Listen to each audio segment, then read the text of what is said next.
MSI anakartlarda BIOS problemi maalesef var.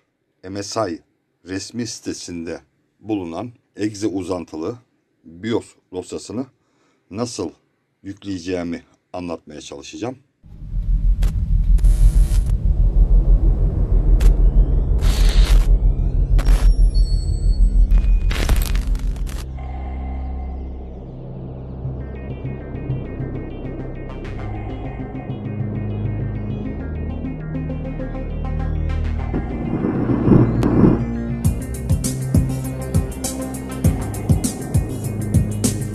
Merhaba arkadaşlar. MSI anakartlarda BIOS problemi maalesef var. BIOS sorunu yüzünden birçok anakart arızalı şekilde kenara atıldı. Bu içeriği hazırlamamdaki sebep MSI resmi sitesinde bulunan exe uzantılı BIOS dosyasını nasıl yükleyeceğimi anlatmaya çalışacağım. Tabii benim yapacağım uygulama biraz daha değişik olacak. Yine MSI resmi sitesinden almış olduğum exe dosyasını değiştirip dosya içinde bulunan orijinal BIOS dosyasını değiştirip NVMe SSD destekli hale getirdim. Bunu yükleyeceğim. Aynı zamanda MSI anakartlarda M-Flash yöntemi ile BIOS update yapmanın ne kadar riskli olduğunu da anlatmaya çalışacağım. Maalesef M-Flash seçeneği ile BIOS güncellemesi yapılan anakartların birçoğu bozuluyor. Bir daha görüntü vermiyor. Böyle bir sorun var. Bilmiyorum, sanki bile bile mi yapılmış? Yani bir yerde bir sorun var. Bu kesin. Her neyse. Bu anakartta daha önceden bazı işlemler yapmıştım. Bu görmüş olduğunuz üstteki BIOS çipini değiştirmiştim. Daha sonra alttaki BIOS çipi de sorunlu çıktı. Anakartı birkaç defa açıp kapattım. Hatta bunun ekran kaydını da çekmiştim. Birkaç defa açıp kapattıktan sonra başka bir sorun çıkmaya başladı. Baktım ki bu BIOS çipi de ömrünü tamamlamış. İşte MSI anakartlardaki diğer bir sorun ise kullanmış olduğu parçaların ömürlerinin az olması. Üstteki BIOS çipini değiştirdik. Yetmedi. Alttaki ikinci BIOS çipini de değiştirmek zorunda kaldık. Bu anahtarı biliyorsunuz bu anakartta. Şundan da bahsedeyim. Bu anakart X79 chipset. İyi bir anakart aslında. Bu anahtar bu şekilde olursa üstteki çipi okuyor. Eğer bunu aşağıya çekersem alttaki çipi okuyor. Tekrar edelim. Bu şekildeyken üstteki çipi okuyor. Aşağı çektiğinde alttaki çipi okuyor. Bu anakartın tekniği böyle. Multi BIOS özelliği var. Anahtarı üste getirdim. Şimdi anakarta bu şekilde start verip benim hazırlamış olduğum NVMe SSD BIOS dosyasını da USB flash belleğe attım. Masa üstüne gidelim. Çalıştıralım anakartı. Çalıştırdık. Bir de son olarak belirtmeyi unutuyordum. Bu işlemci de arızalanmış. Masaüstü geliyor. Bu işlemci de arızalandı. Daha doğrusu işlemci bu anakarttan hiç sökülmemişti. Ben bu ilk BIOS çip yazılımını attıktan sonra gayet stabil çalışıyordu. Daha sonra ikinci BIOS çipinin arızalı olduğunu öğrenmeden önce bu işlemciyi mandaldan serbest bıraktım. Çünkü anakart üzerinden BIOS atacaktım. İşlemci takılıyken tüm anakartı 3.3 volt verdiği için EPROM aparatı haliyle EPROM aparatı ısınıyordu. İşlemciyi serbest bıraktım ki ısınma meydana gelmesin, yarıda kesilmesin. İstediğim buydu. İşlemciyi serbest bıraktıktan sonra tekrar taktım, mandalı sıktım. Baktım ki işlemci bir daha çalışmıyor. Yani uzun süredir kullanılmış olan bu işlemci maalesef aslında sorunluymuş. Kaynama yapmış pinlere. Ben de mandalı serbest bırakınca haliyle kaynamayı ya da teması kesmiş oldum ve bir daha bu işlemci görüntü vermedi. Yani canı burnundaymış bu işlemcinin. Bunu da belirtmek istedim. Şimdi geldik masa üstüne. Flash belleği de takalım. Taktık.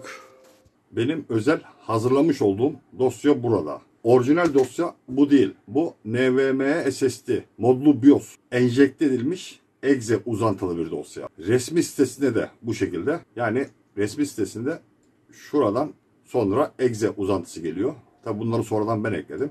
Şimdi bu şekilde yükleme yapacağız. Risk ve sorun olmadan. Bahsetmiştim. M-Flash sorunlu. M-Flash ile BIOS update yaparsak anakartlar açılmayabiliyor. Böyle bir sorun var. Tabii bu her kullanıcı ya da her anakart için geçerli değil. Şimdi deneyelim.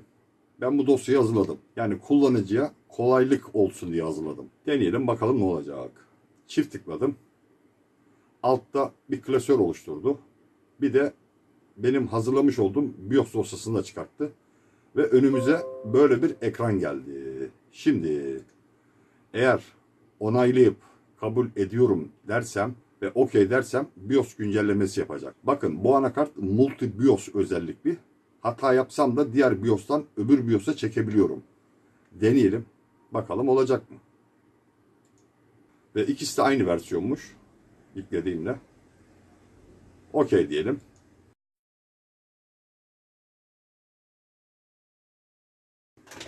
Bitti.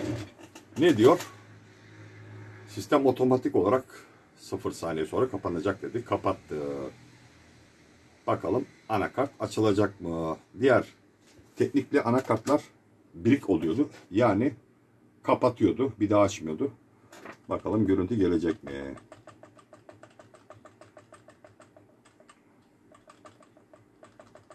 Evet geldi herhalde. Evet geldi. BIOS'a gidelim. Kapattı tekrar. Çünkü BIOS güncellemesi yaptık. Malum. Tekrar bir daha gidelim. Evet. BIOS geldi. Bizim NVMe SSD sürücümüz burada. İlk sırada. Şundan bahsedecektim size.